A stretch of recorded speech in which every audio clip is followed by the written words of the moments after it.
in, or Yeah, she said she's okay. she had texted me. So. I'm running behind you.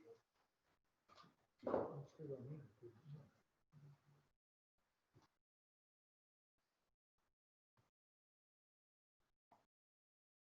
hoping to be here tonight.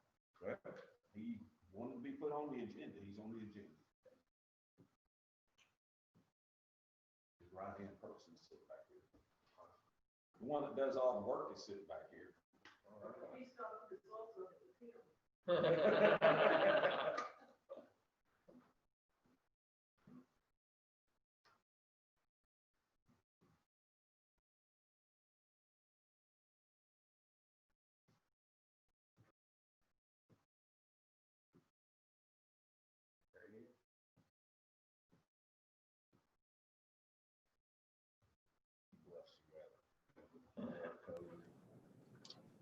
Can you guys hear me? Yes. Yeah. Thank you guys.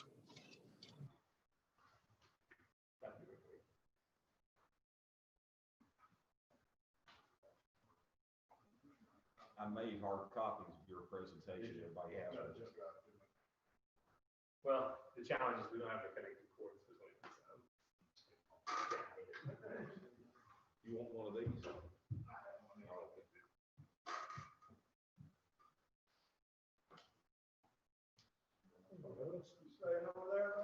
Yeah. Yeah, I'm gonna try to make it a little easier to hear me.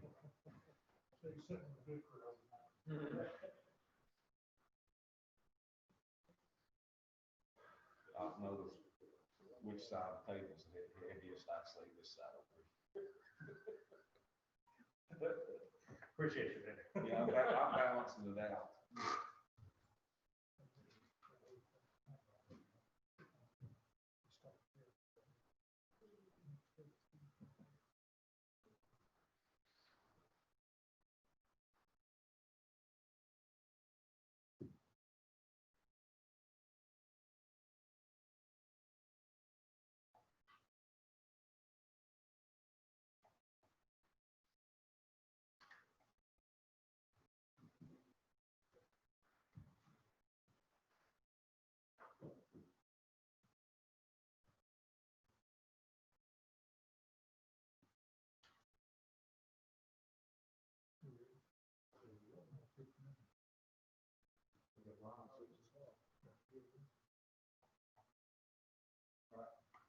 All right, Detroit County Commission meeting is now in session. Honorable Lauren Thomas tonight.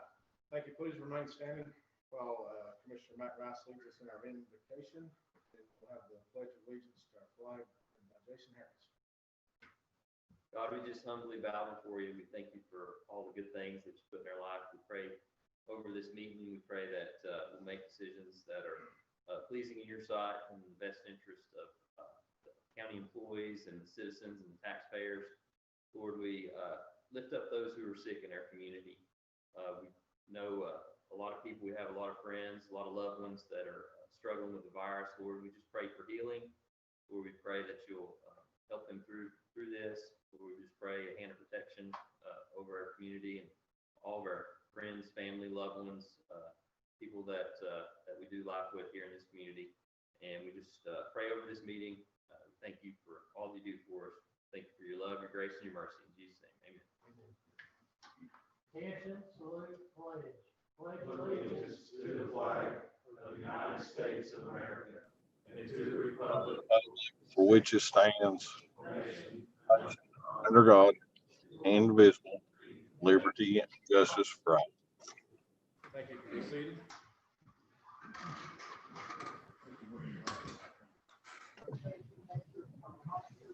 Ms. Bowman, when you're ready, please call the roll. Jamie Harris,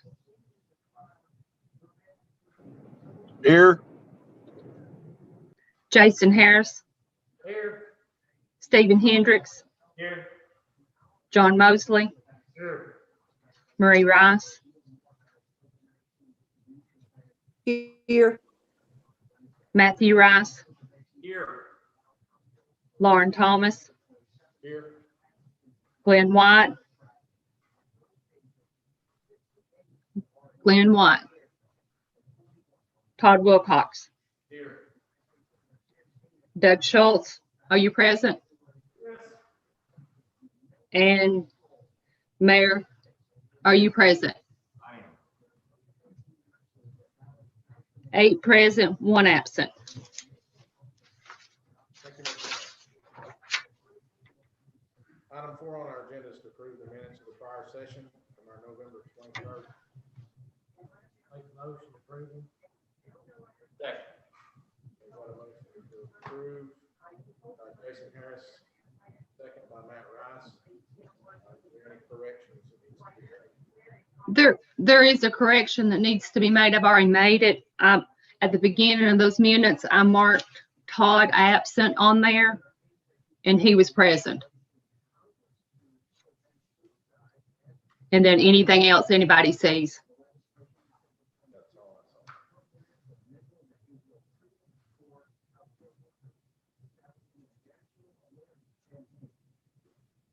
All right.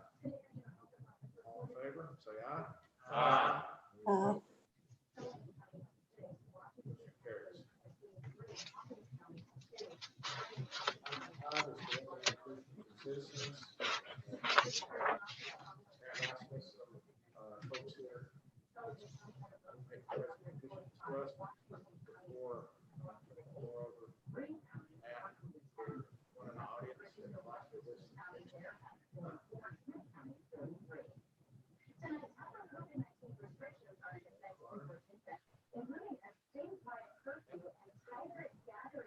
Yeah, so we have a couple of guests tonight. We have Ben and Eric Garland. They're part of the Friends of the O'Brien Watershed Group. They're going to give us a little update about things that have happened for utility owned property, the watershed up behind the O'Brien Water Plant. So there's mainly for watershed protection, but last couple of years there's been push to have a beneficial use for that property for citizens of our community. I'll turn it over.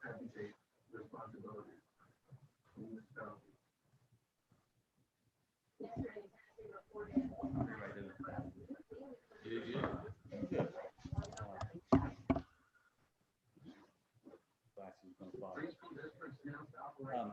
The reason we're here is, not sure if everybody's familiar with the project that we're in the process.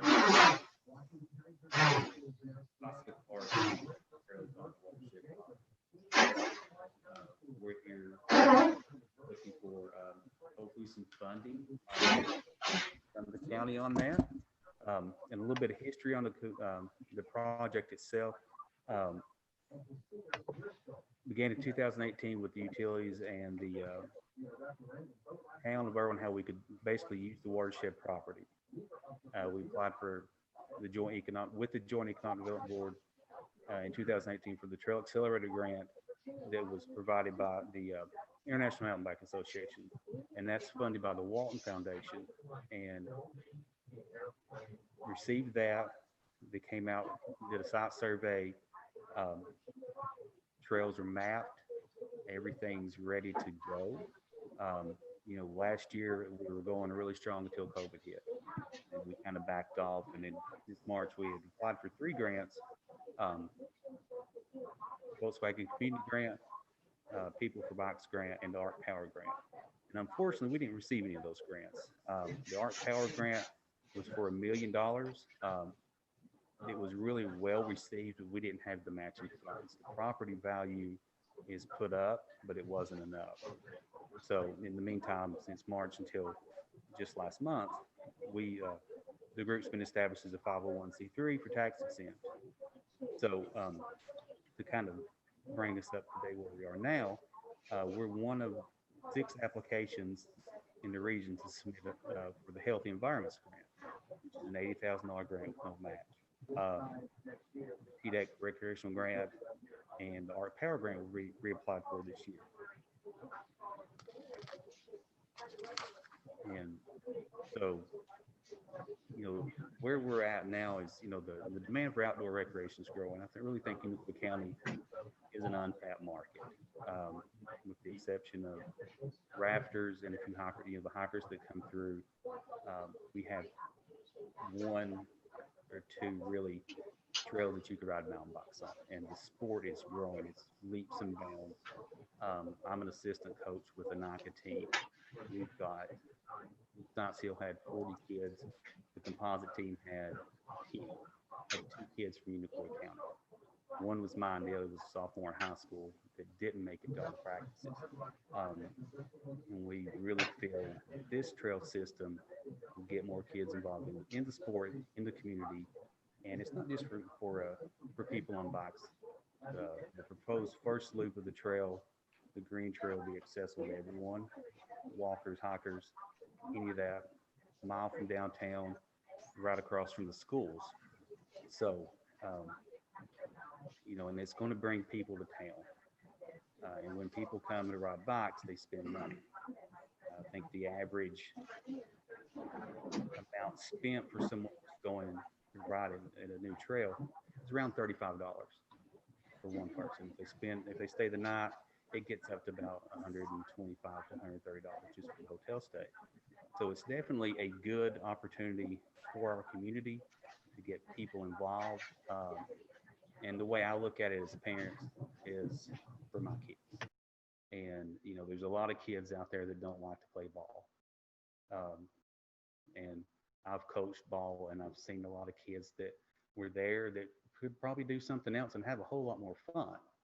So, and everybody can ride a bike. And the great thing about riding a bike, it's a lifelong experience.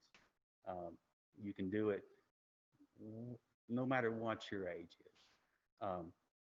So that's what we're really looking at. It's as the sport grows, as we get kids involved, there's the need for this in this community. The traffic in and out definitely be noticeable, but the people that are coming, they're going to come and they're going to spend money. So, like I said, I think Unicoi County is really untapped, and we need to tap into that. We need to get people here to see our community and see what we have to offer.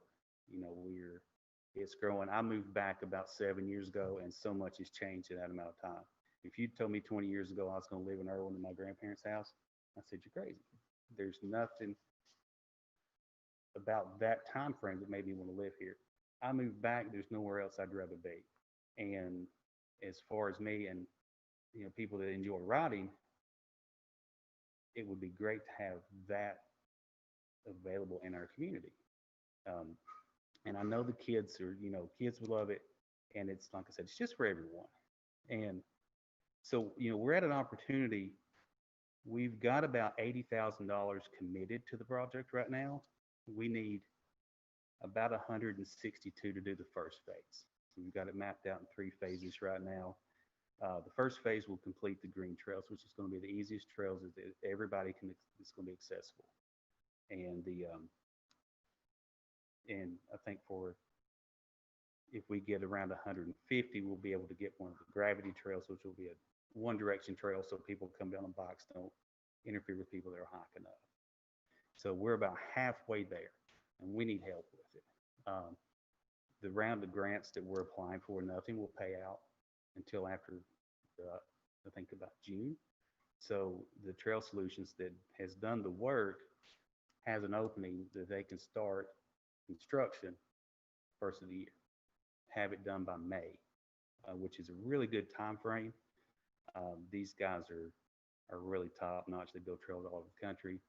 They built Tannery Knobs in Johnson City, and with all that was clouded, and everybody, how great that trail system was.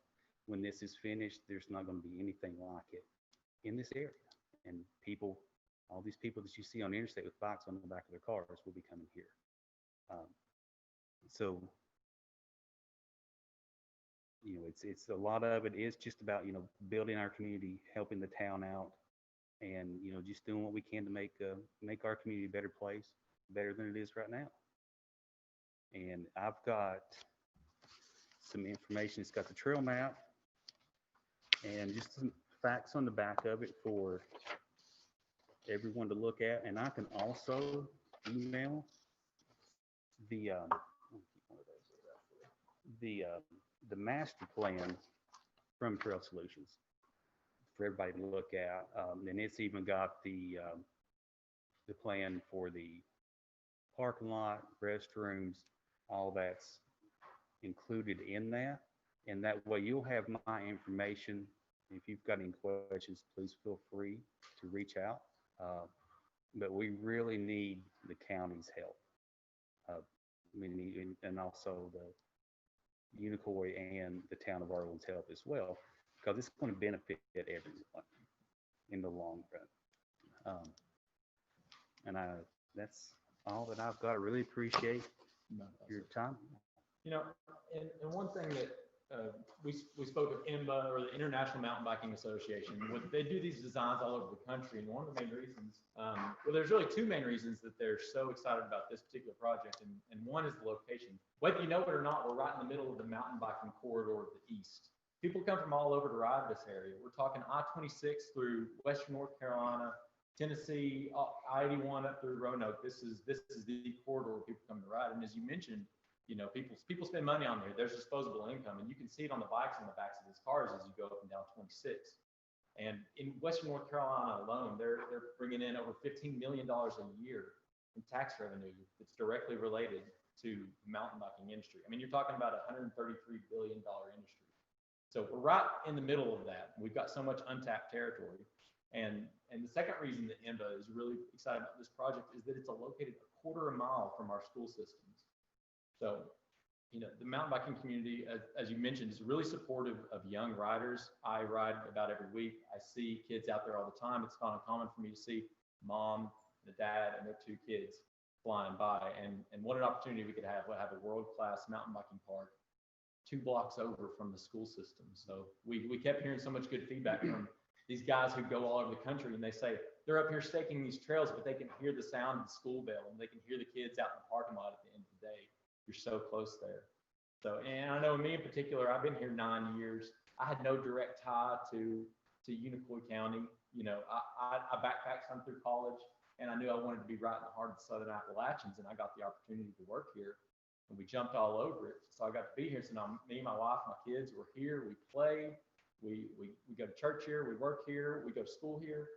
And it's the mountains that got us here in the first place. And we get to travel around regionally and see some of these communities that have done so much more with so much less. You're talking, you know, maybe it's Banner Elk or Brevard or Damascus. We've got such an opportunity here because we've got the topography here to do so much more. And this is just a great example of it. John, have you approached or had time to approach the town of Unicoi or Irwin? I spoke with the town of Irwin, not yes, sir.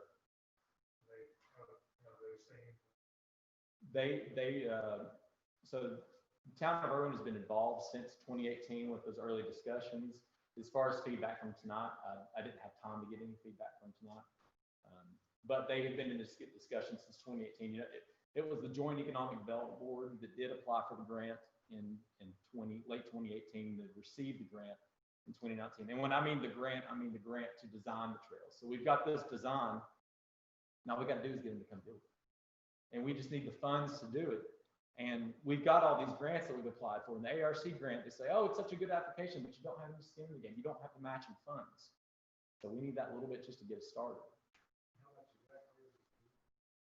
We have 80 already committed. We have 80 committed. We need, 72. I think we need to be about 162 total to get the first phase, or 90% of the first phase, which there's still one that would be the 2 miles of the green trail, which basically would be an out and back trail. But it's all machine built trail. These guys, you know, they know what they're doing. It's a lot different than if we walked out with shovels and rakes and, you know, and just started digging. These trails are built to be minimally low maintenance and drainage. So if it, you know, the contour, they work with the land, and the master plan really goes into detail about the slope and the elevation change and everything that goes into building the trail. So it's a sustainable project. Once this first part of trail's built, it'll just take light maintenance. And the Friends of the Water Park group is going to do that with help from Sorba out of Johnson City that's building trails at Wing Deer and does a lot of maintenance on local trails.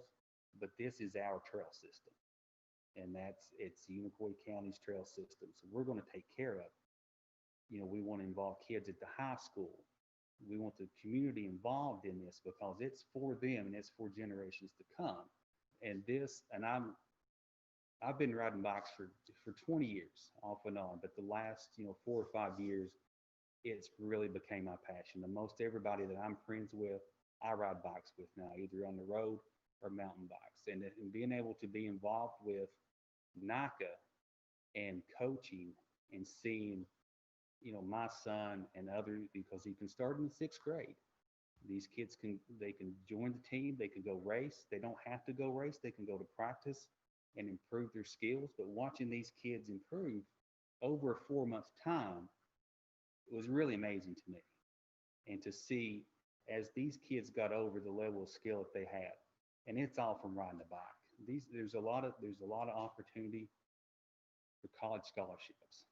King, Milligan, and I know Lee's McRae's got a team, are picking up local kids, full rides on scholarships for riding bikes. And it's even more so for girls because there's just not a lot of girls that ride. So the opportunity for kids to go to school at a good school from riding bikes is to me, that's really amazing. And that just kind of lights me up because, like I said earlier, not everybody can play ball, but if you can put one foot before the other, you can ride a bike and you can do it forever and you can get better or you can get out of it, whatever you put into it. And this trail system will lead us. And my plan is to have our own team here in the next few years. So by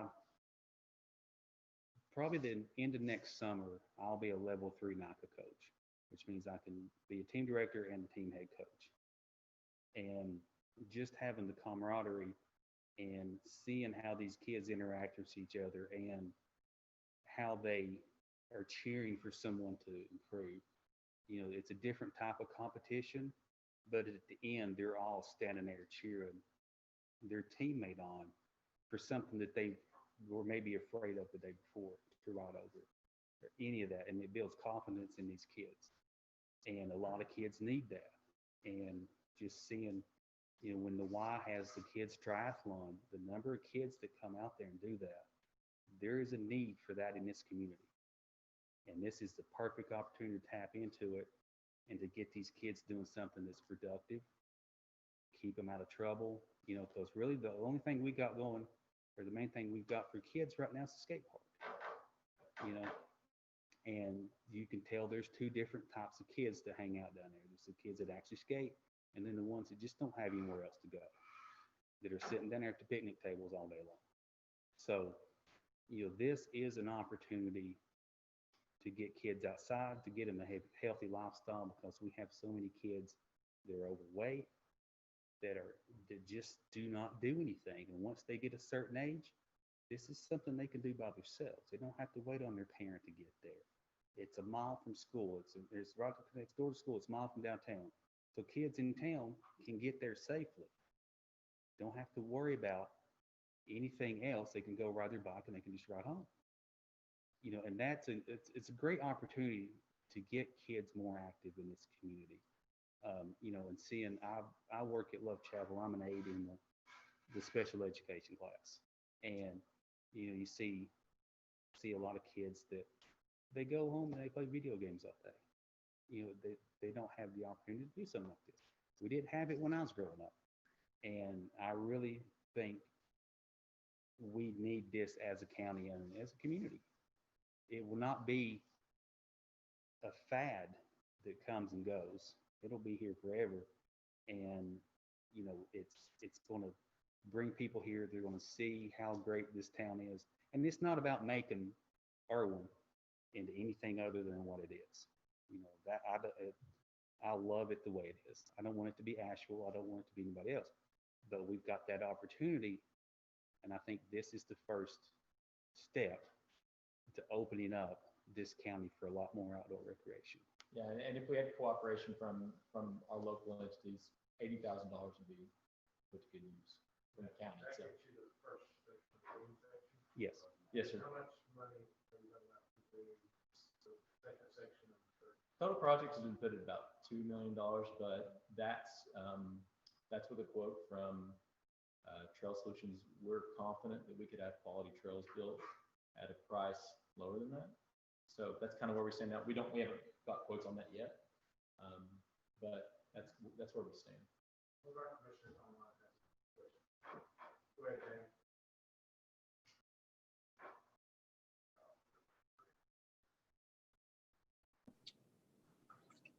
I couldn't hear you. Did you have a question? Yeah, actually got a couple. Number one, how many acres is this first section? The first section, Yes.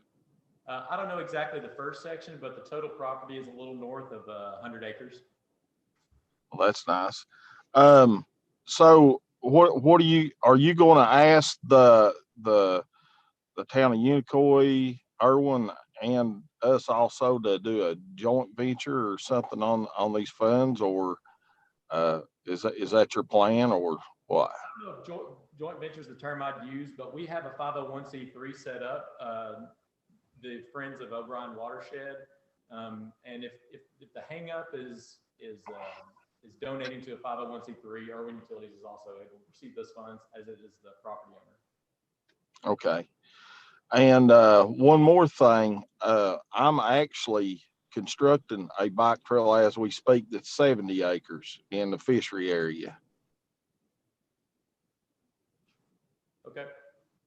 But I was just letting you know, that it's not going to be the only one. I should be done in March. I just want to put it out there. Maybe we can talk about some ideas later on or so. Okay. That's it. I got one safety issue on this. Sure. The sketch you have, is this like set in stone what you're going to have? I just want to know about the part by metal. So if you have somebody that gets injured up there. Sure. You're going to have access points different, where they can access them to trees. Sure. As of now, the trails are what they are. Now we have the ability to put whatever we need. If we need to put an access road up there, sure. And Matt might be able to respond better as if they're already, I don't know if there's any roads built up deep in there anyways.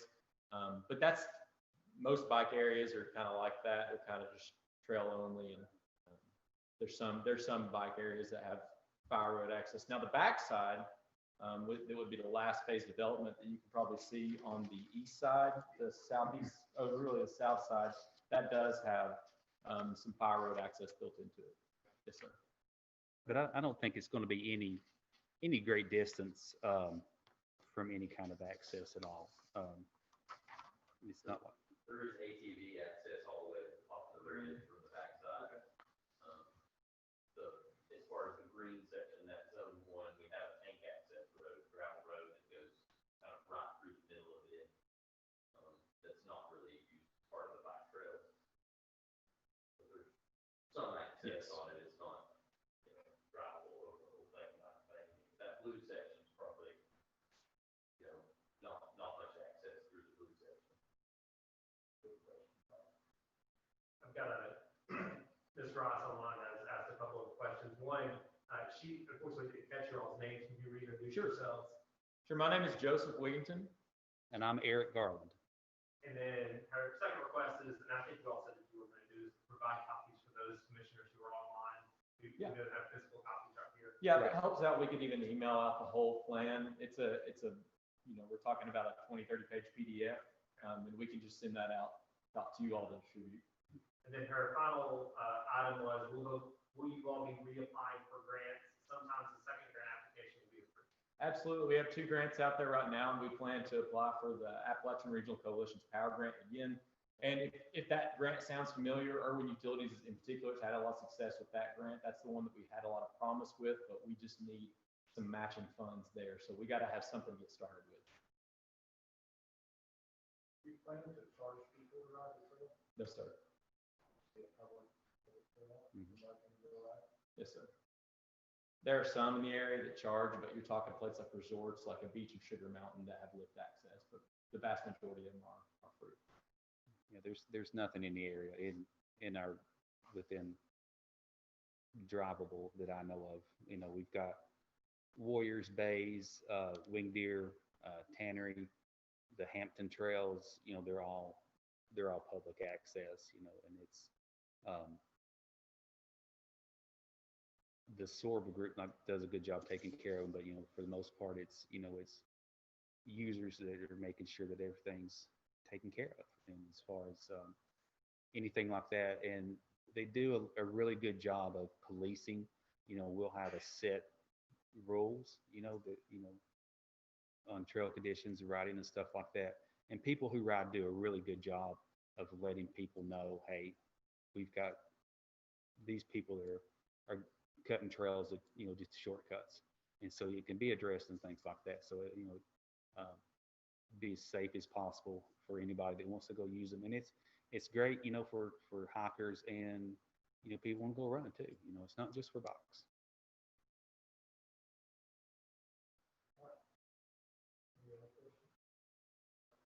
Appreciate your time. Thank you. Have a good one.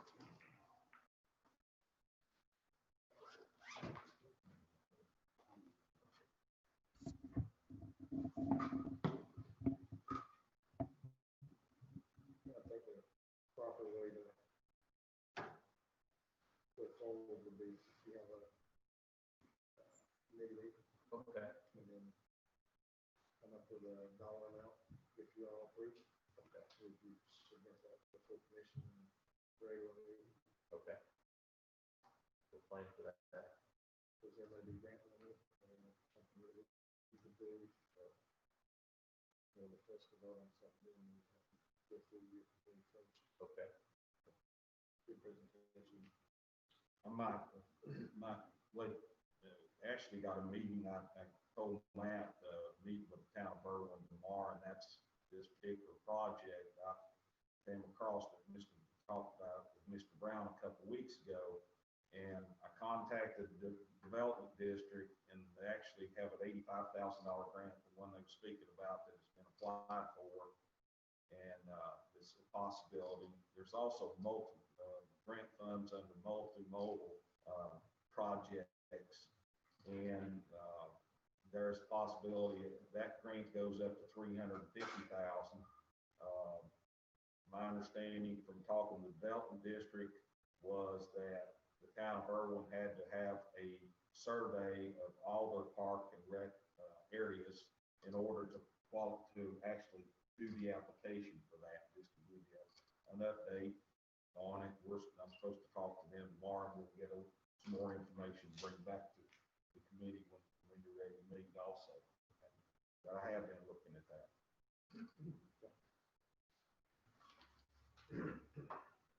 All right, we'll move on to item 6 on our agenda. Is there any old business? I think I'll just go ahead and address it under old business or new business, but Friday afternoon, late Friday afternoon, I received a letter from Commissioner Glenn White, and I'll just read the letter to the commission. It says, "Dear Mayor Evely, due to my responsibilities as mayor of Erwin, I hereby resign my seat on the Unicoi County Commission from 2nd District. Best wishes to all." So that was, I received that late Friday, so I don't know if we have to act to accept that or not. Attorney, does the commission have to accept it, or is it automatically accepted? We don't have to. Okay.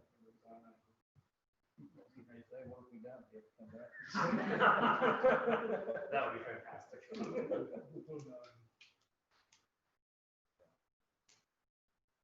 All right, thank you, Mayor. So the mayor's already working on that with Attorney Schultz, and we'll probably address that, how we're going to handle that next month.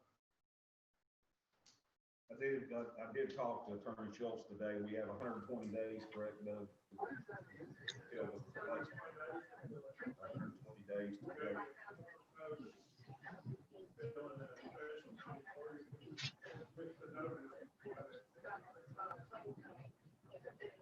How long is notice? Is that something that we should put a notice out and make a selection at the next meeting?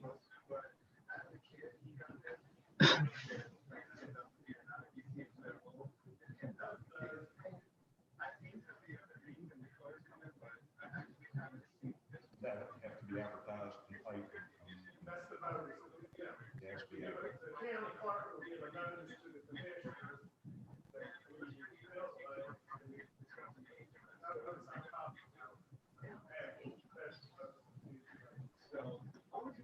Just letting people know that they can apply or whatever.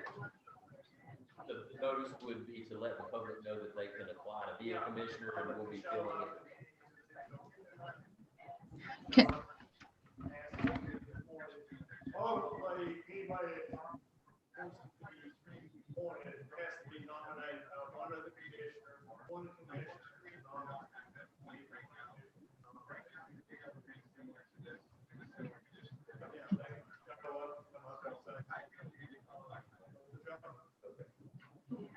How did we get 120 days?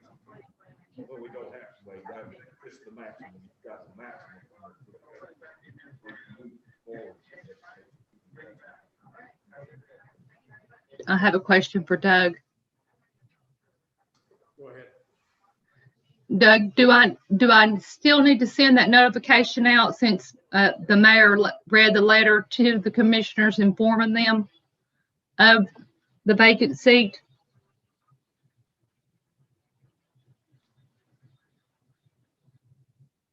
You do have to do the notice unless it's waived by the commission. She said, did you hear him? No, I can't hear him.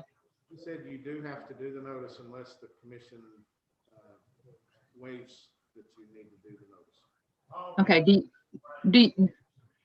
do you all want me to send you the notice to let you know that the vacancy is vacant? Mail it out to you all, or are you all accepting the notice tonight from the county mayor? I think the notice goes in the paper for the public. Is that correct? No, I don't do, This is a notice for us. no, I just mail you all a letter. That's all I do. Yeah, we know it. Yeah, I don't need a notice. I don't need a notice. Okay, so I now, think that'd be appropriate if somebody would make a motion there. I make a motion that we do not receive a notice, that the verbal notice given tonight is sufficient. I'll second.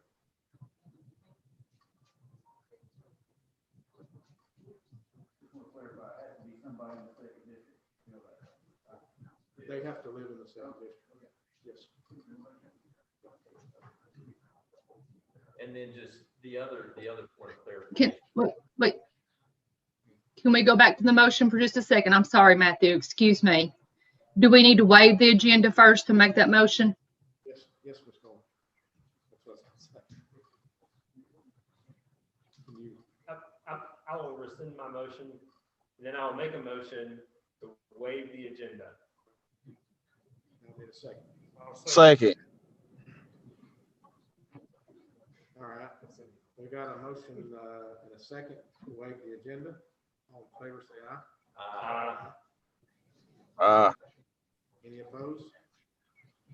I'm opposed. I say no. I think we ought to follow our normal protocol.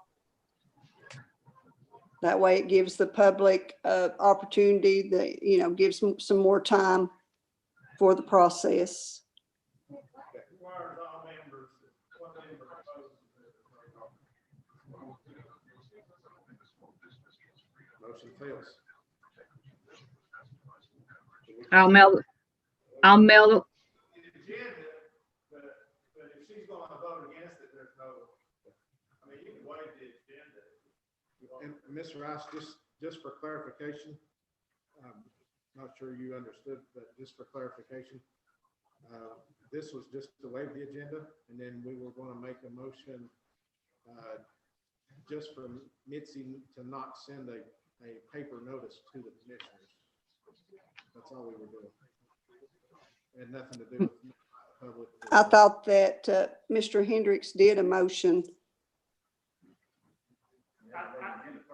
We have to waive the agenda first, which is what we're doing now. I understand that, but I thought he had already made the motion. He rescinded. Okay, I didn't hear that. I'm sorry. I'm having a lot of problems hearing everybody tonight. Sorry. So as far as voting to waive the agenda, that motion carries. Okay, so the agenda is waived. Now, you will make a motion. I make a motion that we waive the right to receive the letter from Mitzi's office notifying us of the vacancy. I'll second. Okay. For clarification, we have a motion made by Stephen Hendricks, second by John Mosley, to waive the requirement for the county clerk going to send a written notice to all commissioners notifying us of the vacancy. Because we're all present, we're notified by the letter that came out. Okay.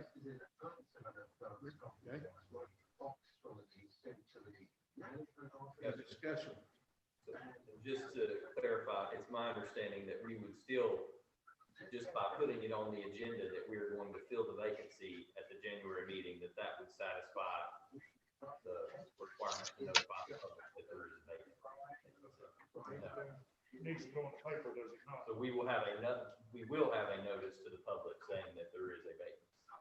It's just the notice that the clerk's required to give to the members of the commission that we're agreeing to waive.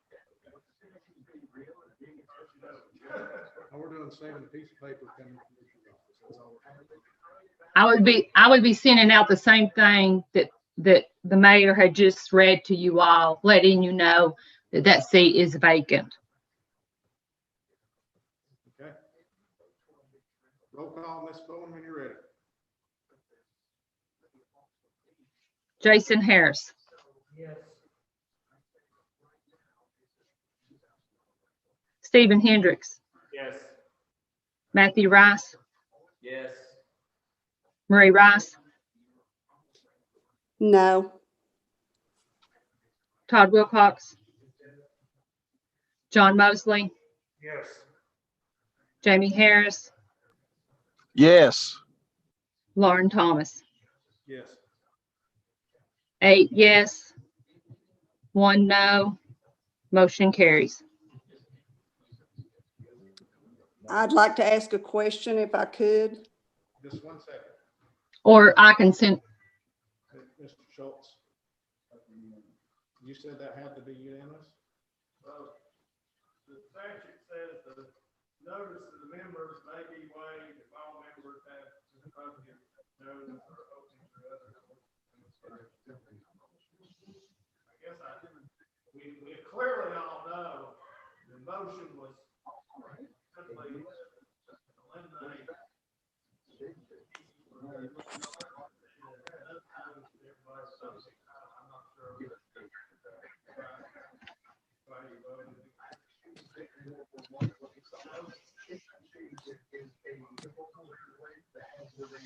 Okay, Ms. Rice, Attorney Schultz is asking, what is your reason for not wanting Ms. Bowen to send out? Because I feel like we need something in writing supporting this. I mean, we have nothing in writing, and I just wanted to follow the normal protocol, the normal procedure that we've used in the past. All right. Ms. Bowen, please send out a written notice. so noted. Thank you.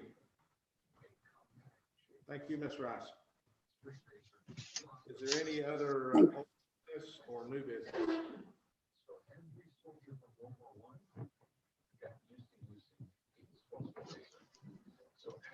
Hearing none, is there any committee reports?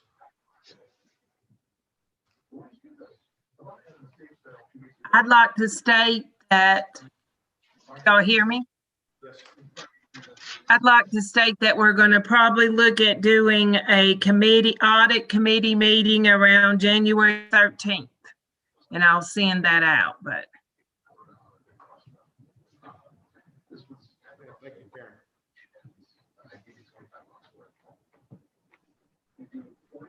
All right.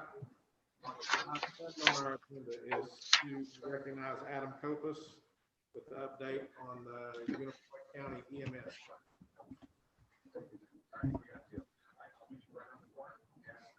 All right, y'all, I'll be brief. We've been in business for about 114 days, so I want to give you guys a little bit of a quarterly report on kind of what your money's paying for, where we stand as a service. And to get that started, I wanted you guys to see our mission and our vision statement as to what we're about and the vision that we have as to where we're going, as well as our core values. As you guys know, we run a 2-truck ambulance system. One is staffed 24 hours a day, 7 days a week. The other one runs split 12-hour shifts, where the 12-hour crews work 4 days on and 4 days off, and then the night crews coincide with that as well. That's a change from the original business model that we had to help with provider fatigue and just weariness on the road. And that's been a great success for us in terms of unit hour utilization and time on task as well. Myself, I'm also considered a first response unit. I work 40 hours a week from 8 to 4:30, so I'm a resource asset as well. And then we have our one reserve ambulance that we can run on high volume days. We operate 16 full-time employees and 14 part-time employees for a roster of 30 people. That number grows weekly. We hired a couple more over the course of last week. We do random QA and quality assurance on all of our providers monthly to ensure that we're providing adequate levels of care and putting your funds to work and caring for the residents in our community as best we possibly can. From a billing standpoint, we do use a third-party billing company. It's called Digitech. They're considered the leader in pre-hospital ambulance billing. It's the same billing company that Washington County EMS uses, Sullivan County EMS uses, and 2 other ambulance services in the state of Tennessee. It costs us about $3,110 a day to operate, which sounds like a pretty big number, but based on what our budget is, that's what our needs are on a daily basis. Unbudgeted costs for the year, it costs us about $8,040 unbudgeted due to the COVID-19 pandemic. We look for that number to probably grow by another 50% by the time the pandemic is over. So we're looking between $12,000 and $13,000 of unbudgeted costs due to the pandemic. To date, Unicoi County EMS has experienced 6 occurrences where full-time employees have experienced time off due to COVID-19. Of those 6 occurrences, 4 of them were confirmed positive cases. We had 1 employee who was hospitalized for a lengthy amount of time, and then 1 employee who was still off due to those COVID-19 complications. We expect a vaccine to become available by the end of the year.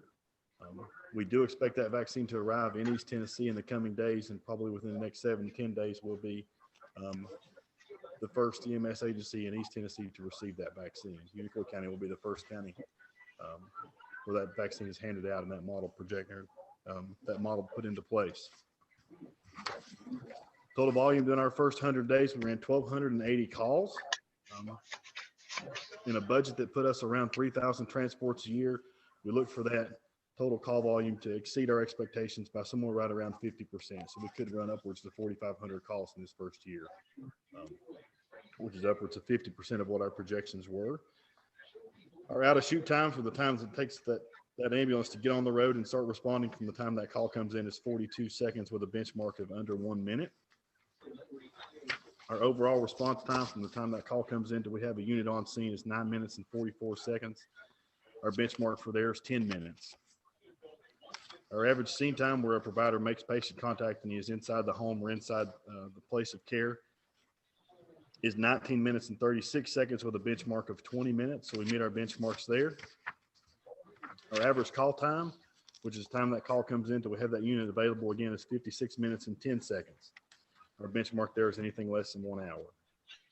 As you all know, our hospital doesn't have admission services at this time, so that takes that 56 minutes is a lot greater than what we initially want. We like the number to be around 45 minutes, but with those lengthy transport times, it puts that transport time longer, which takes our total call time to be right around 56 minutes. Call service by zip code.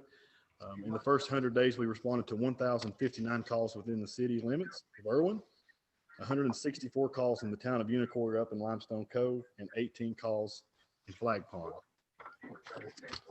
From a financial standpoint, we are gaining revenues right along where we were projected. Our cash flow was a little lower than what we initially thought.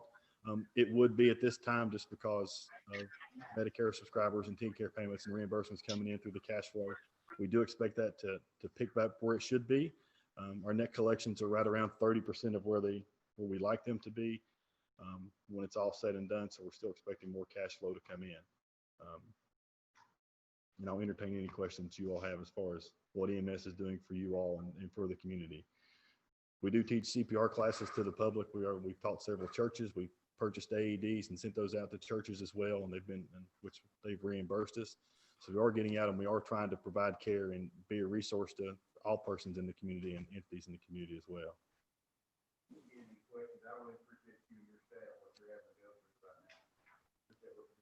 They certainly working very hard and very unpleasant. I have a comment if you can hear me. Can you hear me, Adam? Yes, I can hear you. This is Marie Rice. I just wanted to thank you all. I've had a couple of compliments on our ambulance service in the past couple of weeks, and that's a great improvement over our previous provider. Just appreciate you all. Thanks. Have y'all reached out to the school systems to maybe go and give a presentation at the high school or middle school? We haven't, as far as giving a presentation, we are in some communications with Washington County EMS and teaching some sort of first responder or EMT class inside the high school. My goal for the first year is to maintain and sustain an EMS service before we go out and start venturing into a whole bunch of other endeavors, and I get my hands full with even more projects. So we're kind of putting that on the back burner for now, but we have had those discussions.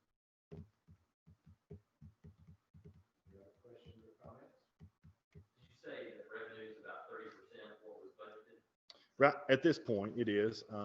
The cash flow problem that we're experiencing is we expected X amount of dollars to come in at this time by this point, and we've not quite met that goal yet. But with the amount of calls that we're running and the amount of accounts receivable that's out there should be coming in, it's just a delay in the cash flow and the money coming in from Medicare and some other insurance companies, and that's to be expected.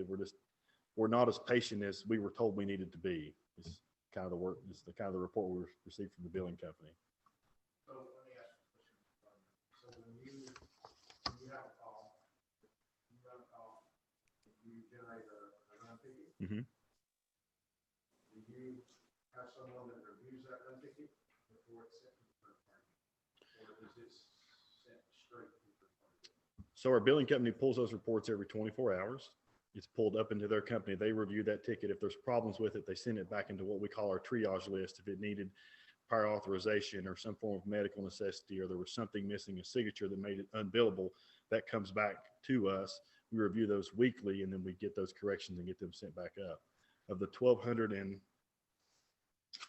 X amount of calls that I told you that we had, we still only have 3 tickets in our entire system that we're still unable to bill for. So we're about 0.004% of what we've not been able to bill, but those are still being worked on, and we expect those to be corrected as well. Adam, I had another question. Okay. Did you state the collection rate? What's our current collection rate? That number is skewed right now because of the delay in the cash flow. Mm-hmm. Our net collections for the first week in August, which was 7 days of operating, was right around 40%. We like that to be about 60, but as you get closer to present day, those numbers decrease exponentially. So for example, in the month of November, we've only collected 3% of those, of that net revenue. 3% is what we've collected. October, we're right around 20%. September, right around 25 or 28%. We didn't receive our first reimbursement until almost 40 days into business. So that put us at a big delay, as we have all these bills. We have payrolls, we have salaries, we have medical expenses, fuel. All of those costs mounted up on us up until September 30th. And then that's when we first started getting our first amount of collections. So that put us behind where we wanted to be. Did I answer your question, Marie? Yes, that did. I was concerned because with COVID-19, I was sure that would impact your all service, especially your collection rate. And I know Medicare, it's always an issue when you're first getting started, but hopefully that'll all, smooth out a little later down the road. But thank you.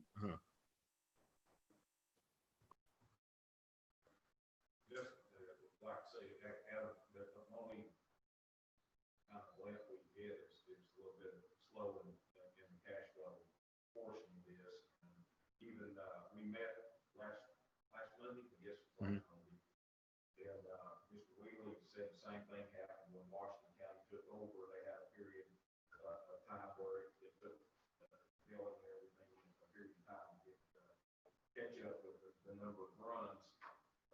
They just had a big bank account, which all they started with was the initial part we gave them uniform. So that's kind of pressed their cash flow. Present time, they just got some funds, and then but that should break out probably around March, somewhere in March. We hope so. Our billing company said that sometimes it takes 6 months up to a year for those accounts to can be considered mature. And we've only been in operation for just a shade over 3. So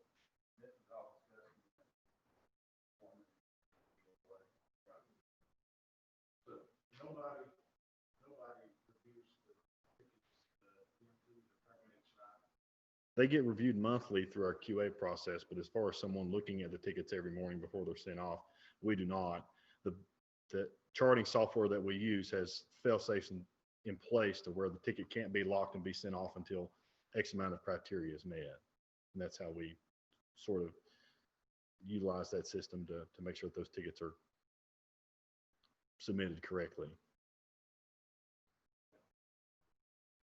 I can let you guys, the commission know also that spoke with Mr. Wheeler when he was at the meeting. They're doing a final tabulation on selling with us, and we should be getting a refund check from Washington County. Don't know the exact amount of that check yet, but you should see it probably in the next week or two. Of the $100,000 we paid up front last year in Washington County was operating. So. Thank you, Adam. Thank you, Adam. You're welcome. We have our board of directors meetings every first Monday at 4 o'clock on our campus. So if anybody ever wants to come, we can certainly discuss anything that you wish. I just want to give you a little update on where we stand now. So y'all have a good one. Merry Christmas.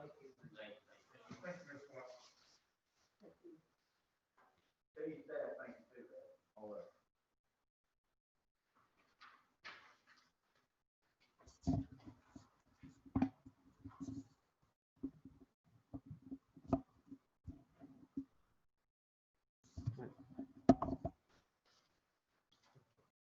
All right, item 8. Our monthly statement of revenues, statement of expenditures, and cash flow analysis. Do I have a motion to accept? Motion to accept, Matt Rice. Second, Jason Harris. Any discussion? All in favor, say aye. Aye. Any opposed? Motion carries. Item 9 is to discuss and approve the budget and procedures timeline.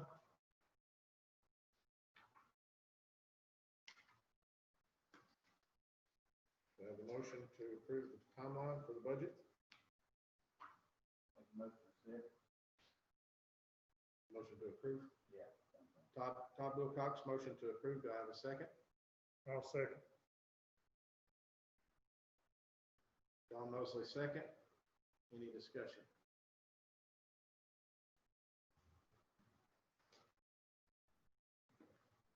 Hearing none, all in favor, say aye. Aye. Any opposed? Motion carries. The next several items on the agenda, there's no needed. They're for information only. The item 10 on our agenda is the appointment of Lynn White and Bernie Jones as Iroquois County Gas Commissioners. Done, I believe, by Mayor Eagley. There's no vote needed on that. So noted. Thank you, Ms. Bowen. Item 11 is our sales tax revenues. It's in our packets. So noted. Thank you, Ms. Bowen. Item 12 is AirMed Care Agreement for employees. So noted. Thank you, Ms. Bowen.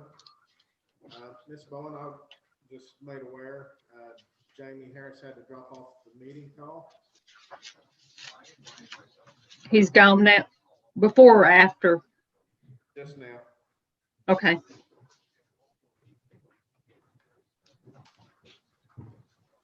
Item 13. Reinspection. So noted. Thank you, Ms. Bowen. Item 14 is our budget amendments. We'll start with the mayor's office in the amount of $7,345.59. I make a motion to approve the mayor's office. Second. Motion made by John Mosley, second by Stephen Hendricks. Is there any discussion? Ms. Bowen, when you're ready, please call the roll. Todd Wilcox. John Mosley. Yes. Stephen Hendricks. Yes. Jason Harris. Yes. Matthew Rice. Yes. Jamie left. Marie Rice. Yes. Lauren Thomas. Yes. 7 yes, 1 absent. Motion carries. Thank you, Ms. Bowen. Next is the Sheriff's Department for $5,400. Motion made by Todd Wilcox, second by Mosley. Discussion? All in favor, say aye. Aye. Any opposed? Motion carries. Item 15 is to discuss and approve CARES Act funding request. Motion approved. Motion made to approve by Todd Wilcox, second by Jason Harris. Any discussion? I just had a question. I talked with the mayor earlier about considering a hotspot at Flag Pond, at the Flag Pond School, for the students and folks in this area that need that internet connection that's not able to get it in any other areas in Flag Pond.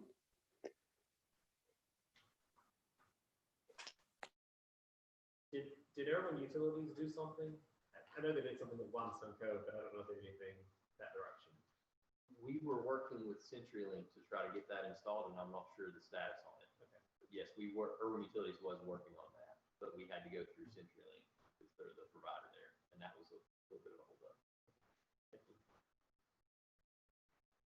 I will check on that and report back. Thank you. Yes. Thank you, Matt. It's pretty spotty.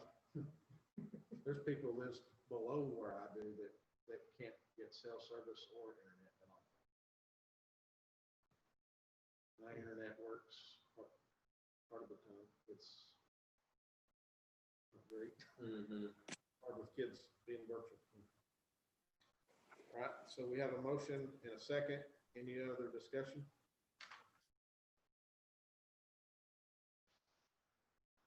Do we need to do a roll call vote on that? New funds. Ms. Bowen, when you're ready, please call the roll.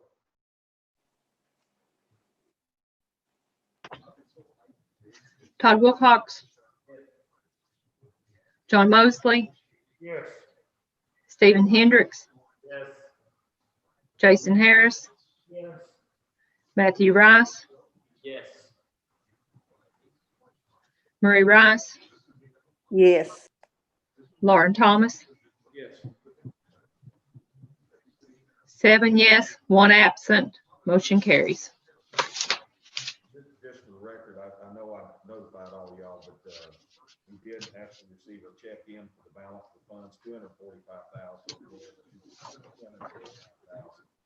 We do have all money in hand. We're not waiting on a check in the mail anymore, so. Receive that all CARES Act funds.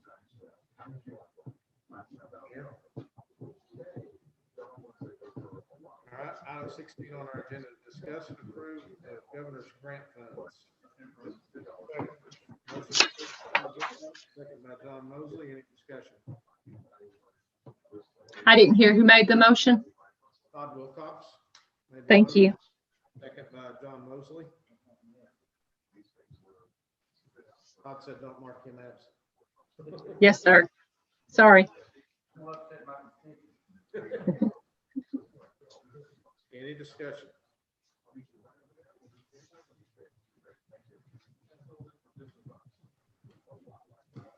We need to do roll call on that. Stephen Hendricks, Yes. Todd Wilcox, Murray Rice, Yes. Jason Harris, Yes. Matthew Rice, Yes. John Mosley, Yes. Lauren Thomas. Yes. 7 yes, 1 absent, motion carries. Thank you, Ms. Bowen. Item 17 is to elect notaries. I'll approve the notaries. Motion made by Jason Harris to approve the notaries. Second by Todd Wilcox. Any discussion? All in favor, say aye. Aye. Any opposed? Motion carries. Item 18 is motion for adjournment. Motion to, I'll second that motion. Merry Christmas, everybody. Merry Christmas. All in favor to adjourn, say aye. Aye. Aye. Thank you all. We stand adjourned.